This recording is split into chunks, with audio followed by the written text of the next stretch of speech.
Hi, it's been nearly 2 weeks since I've made a video, but it feels a lot longer. Especially since when I first started the summer holidays, I thought I'd be making like 2 videos a week. But then I kind of just wasn't in that great mood and I didn't feel like doing it. And then I started overthinking it, like what am I going to make a video about? I don't know. But then everything turned for the better when I had a session with my life coach. I'm making a video, damn it. So what have I been up to in this time? Flying back and forth between New York and London, doing lots of fancy business deals, going on tour with Taylor Swift for a bit. No, I haven't been doing that. Those are just my dreams. Well, I went into London to see Macbeth at the Globe with Rachel from Rachel Reviews All. I'll link her channel below, and that was good. I also went into London for my friend's birthday and we went to Leicester Square. It was so crowded, especially since it was Pride that day earlier on. And I tried vlogging here, and it didn't go that well. This is awkward. There. Yeah. Roll footage. So there was just lots of people milling around, and there were like there was a rainbow on one of the buildings because it was Pride earlier on.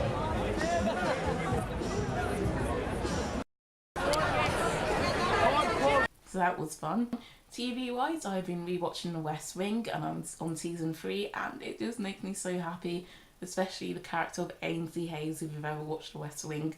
Also, I found out that an episode I've been skipping because I didn't think it was an actual episode, called Isaac and Ishmael, was actually an episode that they filmed in response to the 9/11 attacks in America, and just a discussion about terrorism and stuff like that with the characters. And it's a fantastic episode, and it really works as a standalone episode as well. So if you're interested in like politics, especially American politics, you should definitely watch that.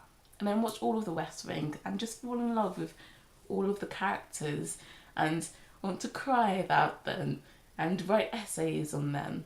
Books wise, I've been busy. I've been rereading Harry Potter and the Order of the Phoenix.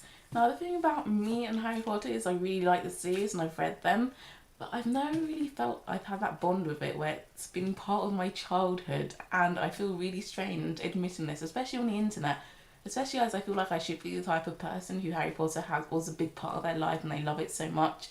But I've always liked it, but it's never been that big a deal for me. Like, I didn't actually see any of the films in the cinema. I've never gone to a midnight signing or anything like that. I kind of want to talk about what makes Harry Potter so great, but I'm sure you already know all of that stuff. But for me, I think it's the way it's so detailed. It's just a really full world, and like there's so many parallels, like butterbeers and like Quidditch itself. Like, she created a whole sport. I'm getting excited about Harry Potter, but it feels kind of pointless because I'm sure all of you know Harry Potter. So on to the next book, which is The Lost Conversation. This is a series of 5 interviews that Kurt Vonnegut did.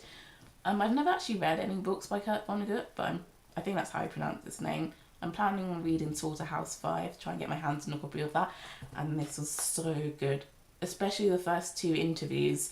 It was I like hearing people talk who are intelligent and just hearing ideas. It's really good. I would recommend it, especially if you've read a book by Kurt Vonnegut. He talks about his experience in Dresden in World War II, which is what inspired Slaughterhouse Number 5.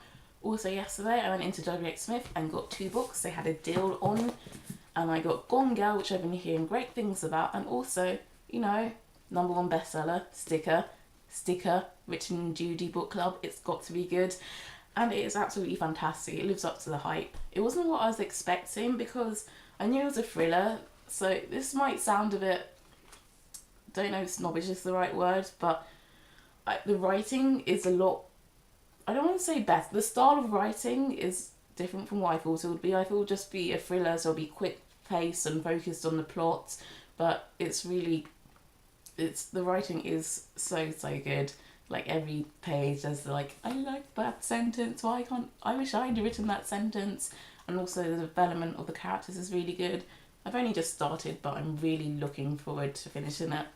The second book I got was the first Game of Thrones book, which is what I've wanted to read for ages because I've watched the TV series. I'm up to date with all 3 seasons. I really enjoyed it, and everyone says the book is always better, and also they can't include everything in a TV series. And also there's this YouTuber called Comic Gal 19, I think her name is, and she's done videos on the different houses and the background of the houses that you don't get in a TV show, and I found that really interesting, so I want to read it firsthand. And I've just read the prologue, but so far looking good. Also, today is the 4th of July, it's American Independence Day, so if any of you guys are American, Happy Independence Day! The day you celebrate getting free from us Brits. I hope that's going well for you.